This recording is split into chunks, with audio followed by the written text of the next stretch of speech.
I am very humbled and reminded of the great American comedian Bob Hope, in a similar circumstance, who also said that he felt nothing but great humility at this moment, but he believed that the strength of the remaining character he had would overcome it. So to President Carmi, to Dr. Caballo, and most importantly, to Dr. Scheller, Roberta, and to my wife, Lisa, three people who this wouldn't be possible without, and who have believed in me and my ideas and the initiatives that I take to convert them into reality. My parents emigrated to America in the spring of 1940 as the Nazis were crossing the French border.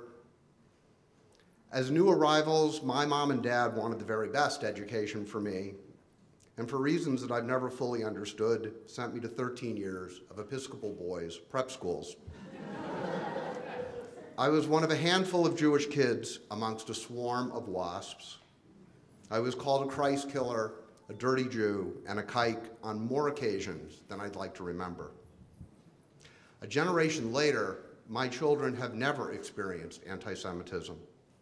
And while that's progress, it has also weakened their ability and their generation's ability to detect the presence and the threat of this undying evil. Anti-Semitism is on the rise. It's on the rise in ways unseen since the 1930s. We still say never forget, but despite the rush of distressing events and the creeping insinuations that emanate from academic and political leaders, we tell ourselves it's not quite time to remember. Not yet, not here in America. Perhaps non-Jews think that the growth of anti-Semitism doesn't apply to them. Well, let me tell you that we Jews may be first in line, but we are never last. We are the canary in the coal mine when evil poisons the atmosphere for freedom and for tolerance. Turning points in history begin in vacuums. Complacency allows evil to fill the void, and good people rationalize its inevitability until leaders with vision confront reality and decry those who willfully ignore it. Their vision and honesty inspire courage in those who are uninspired, those who have come too late to realize that all they were trying to protect by not confronting evil, their families, friends, businesses, and way of life, is at even greater risk now. These were leaders like Lincoln, Churchill, Roosevelt, and Reagan in the West, and like Ben-Gurion in Israel. None perfect, but each perfect for their time. Each arrived in the aftermath of good intentions, intentional weakness, and studied gullibility. Each arrived in the wake of weak men unwilling to consider any consequences that failed to fit the false reality that they had shaped in their minds. Today, it is out of favor to speak of exceptionalism because we are once again in a time of weak leaders. But America and Israel are exceptional nations, exceptional because they are rare in history. They are better off because they are exceptional. History is nearly always a story of the strong crushing the powerless. America and Israel are rare because both have flourished as a free people, no longer subject to the dictates of thugs and autocrats. America and Israel have walked very similar paths. Both were originally settled by the religious rejects of Europe. Our wars for independence were considered futile and doomed. Both countries formed new societies based on long-standing moral principles, and both are administered through an innovative form of government. Each opened her doors as a refuge for the oppressed, a frontier to pioneer a new life. And both America and Israel are under assault from forces led by radical academics and Islamic extremists. Israel is well known as Startup Nation, but it should be more properly known as Startup Civilization. Western civilization began the moment Moses came down Sinai with the law.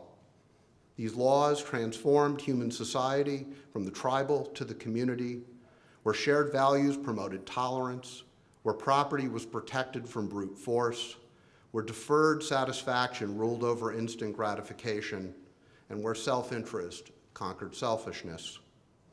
These values are ancient but durable truths. They underlie every modern Western nation. They aren't true because they are old. They are old because they are true. There are many monuments to extinct societies, but the gift of the Jews isn't physical, but rather it's metaphysical. It's why we are not just a memory carved in a ruin, but we are still making memories long after competing cultures have receded into history. Our morals shape our existence and color the way we see the world around us. The strange bedfellows alliance between radical Islam and radical academics, between the pre-modern and the postmodern, is rooted in their mutual need to delegitimize our worldview. Radical Islam's worldview would suffocate progress in the name of dogmatic tradition. Radical academia's worldview would suppress freedom of thought in the name of doctrine. One wants to claim a monopoly over our spirits, while the other wants to claim a monopoly over our minds. Should they prevail, the altar at which God affirmed his covenant with Abraham will be transformed into an altar upon which freedom and progress will be slain. Our gift will fund the advanced education of students from around the world, students who will return to their home countries armed with a depth of knowledge to speak accurately and factually on behalf of Israel and the Jewish people, against growing opposition within universities and government institutions. We've heard much this week of the remarkable progress of this university, from technology to science to the expansion of the campuses, and this represents its physical manifestation as a school, as a university. But this program represents its soul. There are many stories about first epiphanies at the Western Wall, but mine came in a former bomb shelter in Sde-Boker. It is the home of the archive of David Ben-Gurion, and as Paula Caballo, the head of the Institute, translated some of Ben-Gurion's correspondence for me, I looked around that room, filled with thousands of documents written by this great man, and felt like I was inside his head, like I could feel his presence. And that moment lives with me still and enlivens my zeal for his vision and cause. BGU and the Negev are intertwined and inseparable. It is the last region of Israel still in a pioneering stage. BGU is the manifestation of Ben-Gurion's vision. It is the school where ordinary kids go to gain the expertise, the mindset, and the will to transform both their lives and their country. It is unlikely that any one of us will be remembered like Ben-Gurion as a providential leader. However, collectively, we can act on his behalf and on behalf of his vision. Each of us has made a financial commitment to the school. For some of us, it was generous. For others, sacrificial. For all of us, commendable. Yet commendable is not enough. We must each do what for most of us is uncomfortable. We must engage in a discussion within our communities. Discussions about how our choices, from the voting booth to the synagogue, and from our alumni support to our charitable giving, align with the ongoing interests of the Jewish people and the state of Israel. We must tune our actions until they resonate with the music of our hearts, the Song of Zion. Speaking as the son of ordinary parents who came to America to ensure extraordinary opportunities for me, I want to thank you all for this great honor in supporting this remarkable school in the Institute of Israel Studies. Thank you.